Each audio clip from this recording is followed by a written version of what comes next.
Hello guys, and welcome back to my first proper video. It's weird saying welcome back, but if it's welcome back.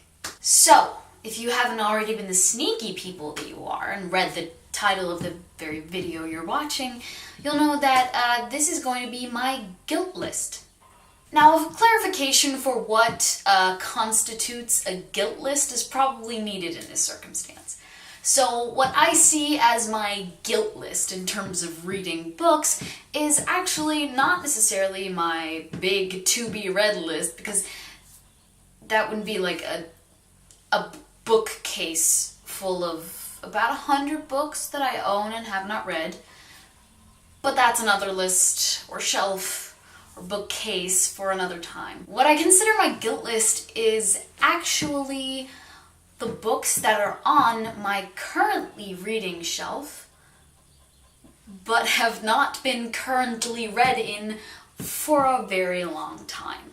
And that is exactly what we're looking at today. Okay, so let's look at the first batch of books on what constitutes my guilt list. First of all, The Time Traveler's Guide to Medieval England by Ian Mortimer. This is a nonfiction book, and it takes like a very sort of interesting approach to looking through the medieval era and how it was, and that's what initially intrigued me about this book. Now, it isn't boring or anything the like. I just read about halfway through this book and promptly haven't picked it up. I started reading this 3 years ago, and I'm almost halfway through, so I guess that is a positive. Next book is a book my mother recommended to me, and which I have read the first of a bunch of short stories within, and that is A History of the World in 10.5 Chapters by Julian Barnes. Now this book is, well, frankly, I don't really know what it is. I mean, I know a little bit of what it is, considering the fact that I've read the first short story in here, which was, frankly, pretty amazing, but I've read no further. The one that I've read is actually about sort of Noah's Ark in a weird way, but it was very fascinating, sort of satirical, very funny. And I need to give this back to my mom. This book, this brick of a thing, is called London. Very simple title. By Edward Rutherford. Now, Edward Rutherford is actually one of my favorite authors, which is odd considering I've read about 1.5 books of his. I have read the book called Sarum, which is about the city of Salisbury in England, up through from the beginning of human beings on Earth all the way up to present times. It is a thick book. Sort of a historical, familial drama going down through families and ties, and it's incredible. It is one of the best books, and I would recommend it. And he's done the same with a couple other cities and areas in England, and this one is about London, and it is just as good as Sarum.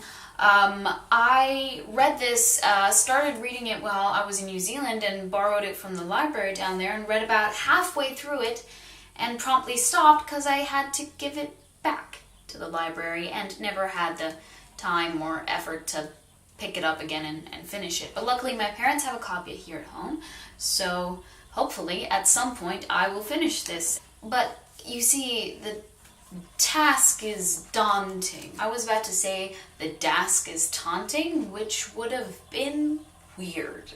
The next book is a book I feel particularly guilty about, and that is Light and Dark, The Awakening of the Mage Knight by D.M. Fife.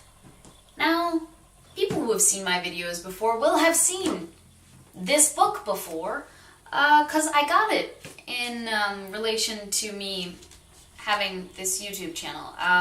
The author sent me a copy, asked me over Goodreads, in exchange for a review, and I never finished it, and therefore could never give my review, and therefore I am technically a fraud, a liar, and a horrible human being. But there were a couple of reasons I'm sorry, didn't finish this, mostly because it's very boring and a mess. but hopefully I will finish it one day and actually give that review about 3 years too late. But I hope I will finish it soon. It's about sort of a Harry Potter-ish school person magic stuff. I never really got that far. The next book is not really a book, it's a collection of essays. It's Nature by Ralph Waldo Emerson in this beautiful little Great Ideas series that Penguin puts out, which I absolutely love. I've started reading this, and I like his essays so far. It's just a trudge to get through, but I've started actually reading this again very recently, because such a small, tiny book on my currently reading list should just be struck off.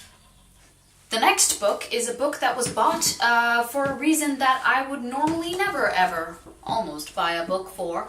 I bought it exclusively because of the movie, and this is Unbroken by Laura Hildenbrand. This was a movie that came out a couple years ago while I was in New Zealand. I was like really excited about it. I went to see it. I loved it, and I thought I must own the book.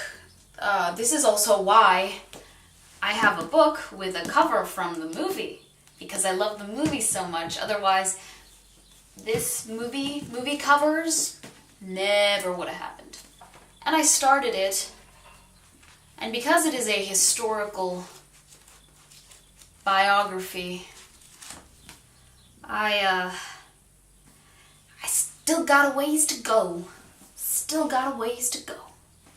This book is also a book that I bought because I was in New Zealand, because it is by a New Zealand female author, a bit more of a classic. It's The Collected Stories of Catherine Mansfield, sort of this, 1800s short story writing. There's a lot of great short stories in there. She's like an absolutely brilliant one, but as a lot of these books are short story collections, I sort of read one and fall out of it and everything, but I actually adore her work and everything that she does. But I need to start reading short stories again, apparently. I feel very guilty, but also justified. This is The Silmarillion by J.R.R. Tolkien. I love Tolkien. I really, really do. But this one has been a trudge to get through. And I stopped reading it quite a while ago. I am about halfway through this. That is pretty impressive, except that all my handiwork might have been undone by the fact that I've probably forgotten everything in this book, so I'll have to read it again. Very good job, Marie. You're doing great. It is really good, though.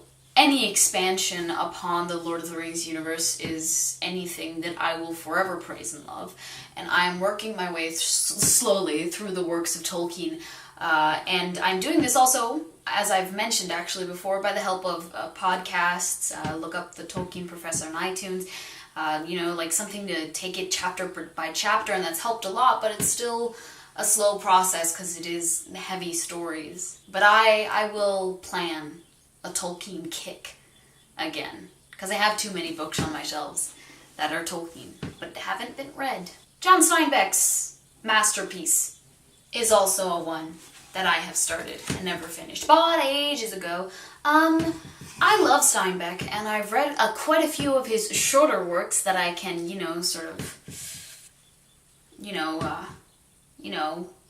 bite and chew. Not that this is too much. I've read longer books. I love the descriptions and everything, and it's very functional in short novels, but I haven't been able to trudge through this one yet.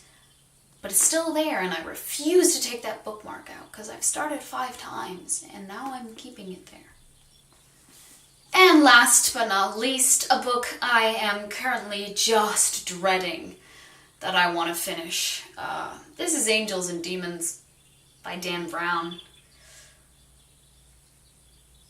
I have always heard about Dan Brown's books. My parents, my sister has read them.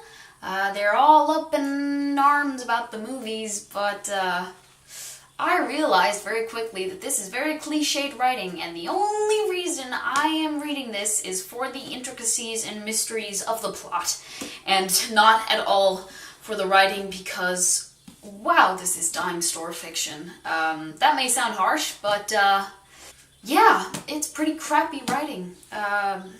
Probably couldn't do it better myself. Still, as somebody probably once said to me, or that I read somewhere, likely, you have to read a bad book once in a while to know what a good one is, which is very, very cheesy. And that's it, guys. I hope you sort of got that beginning insight into what I am currently reading and trying to catch up on and feel particularly guilty about, and that you will keep on watching. So I will see you guys in the very next video, and thank you all for watching. Bye!